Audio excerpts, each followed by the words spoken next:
ನಡಿ, ಈಗ ಶುರು ಮಾಡೋಣ.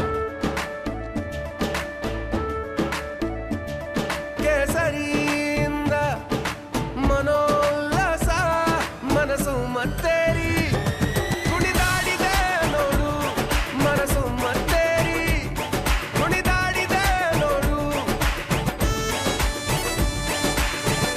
ಕ್ಷಣ ಕ್ಷಣವೂ ಆಚರಿಸಿ ಕೇಸರಿ ಹಬ್ಬ. ವಿಮಲ್, ಬಾಯಲ್ಲಿ ಹೇಳಿ ಕೇಸರಿ. ಓಕೆ, ಪ್ರಜ್ವಲ್ ಆಗಮನದ ಹಿನ್ನೆಲೆಯಲ್ಲಿ ಒಂದು ಕಡೆ ಏರ್ಪೋರ್ಟಲ್ಲಿ ನಮ್ಮ ರಿಪೋರ್ಟರ್ ಇದ್ದಾರೆ, ಮತ್ತೊಂದು ಕಡೆ ಹಾಸನದಲ್ಲಿ ಪ್ರೊಟೆಸ್ಟ್ ನಡೀತಾ ಇದೆ. ಒಂದು ಕಡೆ ನಮಗೆ ಭಾಳ ಮುಖ್ಯವಾಗಿ ನಾಗೇಂದ್ರ ಬಾಬು ಸವಿಸ್ತಾರವಾಗಿ ಈ ಸಮಗ್ರವಾಗಿ ಇದರ ಬಗ್ಗೆ ಮಾಹಿತಿಯನ್ನು ಕೊಡ್ತಾ ಹೋದ್ರು. ನೋಡಿ ಯಾವ ರೀತಿ ಜನ ಸೇರಿದ್ದಾರೆ ಅನ್ನೋಂಥದ್ದನ್ನು ಕೂಡ ನೀವು ಗಮನಿಸ್ತಾ ಇರ್ಬೋದು. ಇನ್ನೊಂದು ಕಡೆ ಖುಷ್ವಂತ್ ಅಲ್ಲಿ ಸ್ಟೇಜ್ ಬಳಿಯಿಂದ ನಮ್ಮೊಂದಿಗೆ ನೇರ ಸಂಪರ್ಕದಲ್ಲಿದ್ದಾರೆ. ಖುಷ್ವಂತ್, ಅಲ್ಲಿಂದ ಯಾವ ರೀತಿ ಕಾಣ್ತಾ ಇದೆ ಈ ದೊಡ್ಡ ಒಂದು ಪ್ರೊಟೆಸ್ಟ್? ನಾನು ಎಸ್ಪೆಷಲಿ ಅಂದರೆ ಇದು ಒಂದು ಪಕ್ಷದ ವಿರುದ್ಧ ಆ ರೀತಿ ಆಗಿದೆ ಅಂದರೆ ಕೇವಲ ಮಹಿಳೆಯರ ಪರವಾಗಿರುವಂಥ ಪ್ರೊಟೆಸ್ಟ್ ಆಗಬೇಕು, ಎಲ್ಲ ಪಕ್ಷದ ಮಹಿಳೆಯರು ಮತ್ತೊಂದು ಅಂತೇಳಿ. ಇದು ಕೇವಲ ರಾಜಕೀಯ ಲಾಭದ್ದ ಆಗಿರ್ಬೋದು, ಆ ಥರ ಕಂಡು ಬರ್ತಾ ಇದೆ ನಿಮಗೆ ಅಂತ?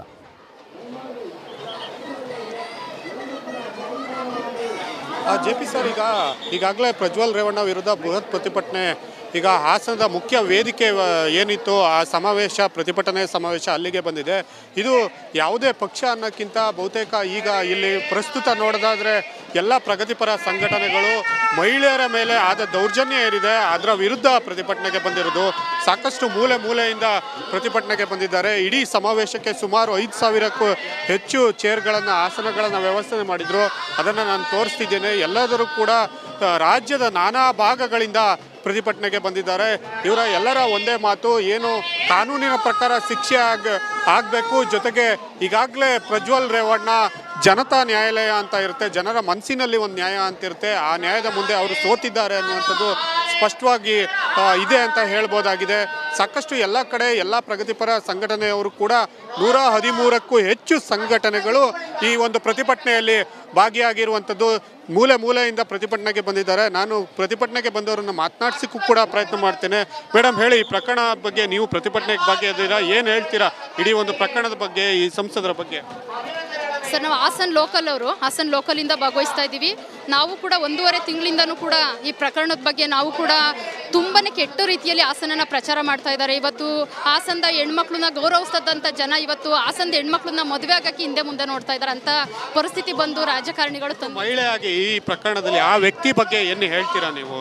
ಇಷ್ಟು ದಿನ ಎಲ್ಲೋ ಹೋಗಿ ಕೂತಿದ್ರು, ಈಗ ಬರ್ತಾ ಇದ್ದಾರೆ ಅಂದರೆ ಬರುವಂಥ ಪ್ರಸಂಗ ಬಂದಿದೆ, ಏನು ಹೇಳ್ತೀರಾ? ಸರ್, ಬರುವಂಥ ಪ್ರಸಂಗಗಳು, ಅವಳು ಮೊಸಳೆ ಕಣ್ಣೀರು ಹಾಕೊಂಡು ಬಂದಿದ ತಕ್ಷಣ ಜನ ಯಾರೂ ಕೂಡ ನೀನೇನು ಕೃತ್ಯ ಮಾಡಿಲ್ಲ, ನೀನು ಎಲ್ಲೋ ಹೋಗಿ ಮುಚ್ಚಿಟ್ಕೊಂಡಿದ್ದೆ, ನಿನಗೇನು ಗೊತ್ತೇ ಇಲ್ಲ ಅಂತೇಳಿ ಮೊಸಳೆ ಕಣ್ಣೀರಿಗೆ ಯಾರು ಈ ಜನ ನಂಬುವಂಥ ಪರಿಸ್ಥಿತಿಲಿ ಇವತ್ತಿಲ್ಲ ಸರ್. ಅವ್ರು ಮಾಡಿರೋ ಕೃತ್ಯಕ್ಕೆ ಸಮಾಜ ಕೆಟ್ಟ ರೀತಿಯಲ್ಲಿ ಉತ್ತರ ಕೊಡ್ತಾ ಇದೆ. ಸಮಾಜನೂ ಕೂಡ ಅವ್ರಿಗೆ ಏನು ಪನಿಷ್ಮೆಂಟ್ ಕೊಡಬೇಕು ಅಂತೇಳಿ ಎಲ್ಲರೂ ಸೇರಿದ್ದೀವೋ, ಇದು ಮುಂದೊಂದು ರೀತಿಯಲ್ಲಿ ಇನ್ನೂ ಹೆಚ್ಚಿನ ಮಟ್ಟದಲ್ಲಿ ಆಗುತ್ತೆ. ಸರ್ಕಾರಗಳು ಅವ್ರಿಗೆ ಸರಿಯಾಗಿ ಪನಿಷ್ಮೆಂಟ್ನ ಕೊಡಲಿಲ್ಲ ಅಂತಂದರೆ ಇನ್ನೂ ಹೆಚ್ಚಿನ ಮಟ್ಟದಲ್ಲಿ ನಾವು ಹೋರಾಟ ಮಾಡಲಿಕ್ಕೆ ಬಂದಿದ್ದೀವಿ.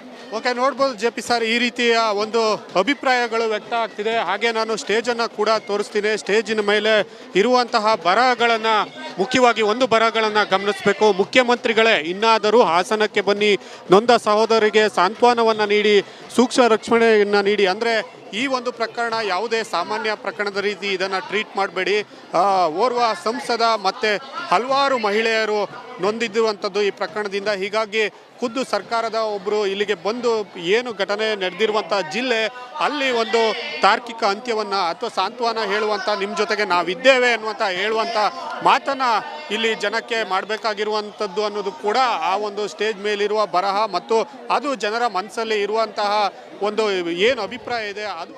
ಎಸ್, ಥ್ಯಾಂಕ್ ಯು ನಿಮ್ಮೆಲ್ಲ ಅಪ್ಡೇಟ್ಸ್ಗಾಗಿ. ನೋಡಿ, ಇಷ್ಟೊಂದು ಜನಸಂಖ್ಯೆ ಅಲ್ಲಿ ಸೇರಿದೆ ಅಂದರೆ ಇಂಥದ್ದೊಂದು ಆದಾಗ ನಿಜವಾಗ್ಲೂ ಜನ ಪುಟಿದೇಳಬೇಕು. ಆದರೆ ಅದು ಪಕ್ಷಗಳಾಗಬಾರ್ದು.